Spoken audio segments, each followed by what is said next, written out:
हर चुनाव निराले नतीजे लेकर आता है और सियासत का रंग ढंग बदल जाता है। 4 राज्यों यानी कि असम, पश्चिम बंगाल, केरल, तमिलनाडु और केंद्र शासित पुडुचेरी के विधानसभा चुनावों के 2 मई को आए नतीजे के पहले और बाद की घटनाओं पर जरा नज़र डालिए तो उतने से ही साफ हो जाता है कि क्या कुछ बदला है और आगे क्या कुछ होने वाला है। असम में 2 चरणों के मतदान संपन्न होने के बाद कांग्रेस की अगुवाई वाले महाजोट ने अपने कुछ जीतने योग्य उम्मीदवारों को भाजपा की कथित खरीद बिक्री से बचाने के लिए जयपुर में सुरक्षित भेज दिया। तो वहीं पहली टोली के बाद अब दूसरी टोली भी आने वाली थी और गुवाहाटी में उन्हें इकट्ठा किया जा रहा था। तो वहीं दूसरी तरफ बंगाल में ममता बनर्जी हर सभा में कहती घूम रही थी कि टीएमसी को 200 से ज़्यादा सीटों पर जिताइए वरना गद्दारों की खरीद बिक्री शुरू हो जाएगी। लेकिन 2 मई के नतीजों के बाद भाजपा बंगाल में चुनाव बाद हिंसा का मुद्दा उठाने लगी और अपने सभी 77 विधायकों को केंद्रीय सुरक्षा बलों की सुरक्षा मुहैया करा दी। एक तो ऐसी एक तरफा केंद्रीय सुरक्षा मुहैया कराने की नज़ीर नहीं है, उपद्रवग्रस्त इलाकों में भी ऐसा सभी निर्वाचितों के लिए कभी नहीं हुआ। तो दूसरी अटकलें ये भी है कि कुछ नवनिर्वाचित भाजपा विधायक और तृणमूल के पुराने नेता घर वापसी की राह तलाश रहे हैं। उसे ही रोकने के लिए केंद्रीय सुरक्षा बलों की निगरानी बैठाई जा रही है। जी हाँ, आपको बता दें कि बंगाल में ही नहीं बल्कि असम में भी खासकर भाजपा केंद्रीय नेतृत्व को हेमंत बिस्वा शर्मा के आगे झुकना पड़ा, जो इन चुनावों में पार्टी की जीत का इकलौता राज्य है।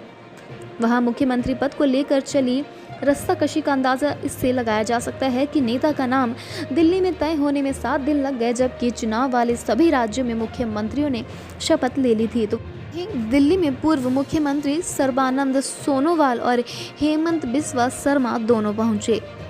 हेमंत बिस्वा शर्मा से जब पूछा गया कि क्या फैसला हुआ तो बड़ी ही बेफिक्री से उन्होंने कहा कि कल गुवाहाटी में पार्टी विधायक दल की बैठक में सब जाहिर हो जाएगा।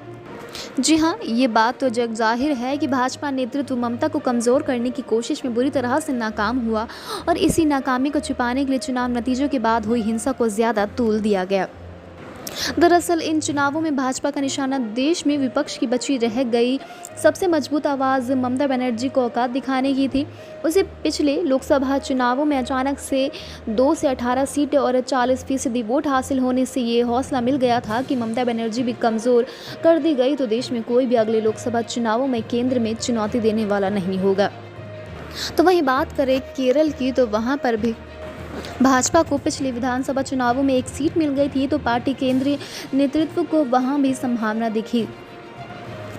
जी हाँ, ममता बनर्जी से लेकर पिनराई विजयन और स्टालिन जैसे छत्रप इतने मजबूत और ताकत के साथ उभर कर आए हैं कि केंद्र के लिए उन्हें बिहार के मुख्यमंत्री नीतीश कुमार और दूसरे सीएम या फिर अन्य विपक्षी नेताओं की तरह झुकने पर मजबूर कर देना आसान नहीं होगा।